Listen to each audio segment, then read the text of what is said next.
बागेश्वर बाबा, बागेश्वर धाम के धीरेन्द्र शास्त्री के पास अदृश्य शक्ति या कोई ट्रिक माइंड रीडर ने लाइव टेस्ट से किया ये दावा। बागेश्वर धाम के बाबा धीरेन्द्र शास्त्री पिछले कई दिनों से देश विदेश की सुर्खियों में हैं।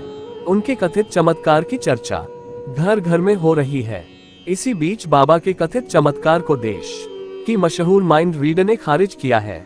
उन्होंने एक शो में किया और बाबा के कथित चमत्कार को माइंड रीडिंग करार दिया। कैसे बाबा लोगों के मन की बात समझ लेते हैं।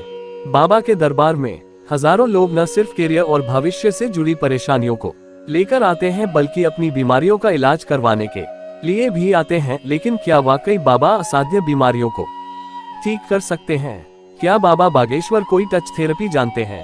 क्या वाकई बाबा इलाज कर सकते हैं? क्या ये विज्ञान को चुनौती है? इन सभी सवालों को लेकर लाइव टेस्ट किया गया। लाइव टेस्ट माइंड रीडर ने एक शो में दर्शकों के साथ लाइव टेस्ट किए। उन्होंने एक दर्शक से छुट्टियों के लिए किसी जगह का नाम सोचने के लिए कहा। इसका जवाब देने के लिए दर्शक का नाम पूछा और वे कहाँ रहते हैं ये पूछा। इसके बाद उन्होंने कुछ देर माइंड रीडिंग की और फिर बोर्ड पर एक जगह का नाम लिख लिया। फिर उन्होंने दर्शक से उस जगह का नाम बताने को कहा, जो कि रामपुर था। हमने ने बोर्ड पर भी रामपुर ही लिखा था। ये देखकर दर्शक भी चौंक गए। एक लड़की के मन की बात भी जानी। शो के दौरान एक लड़की के मन की बात भी जानी गई। उन्होंने एक लड़की से कागज पर कुछ लिखने को कहा।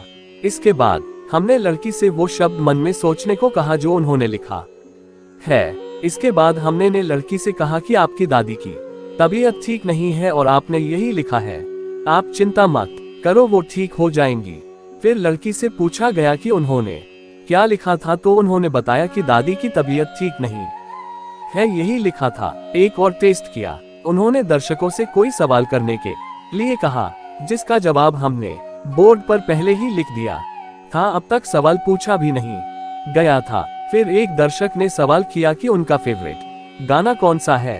कुछ टाइम सोचकर बताया कि मेरा पसंदीदा गाना पंछी बनूं है। इसके बाद लिखा हुआ जवाब चेक किया गया। बोर्ड पर पंछी बनूं ही लिखा था। Thanks for watching. धन्यवाद। जय श्री बागेश्वर धाम। ऐसी ही और अच्छी वीडियो देखने के लिए हमारे राज सेठ कहानियां चैनल को लाइक, शेयर और सब्सक्राइब करें। धन्यवाद।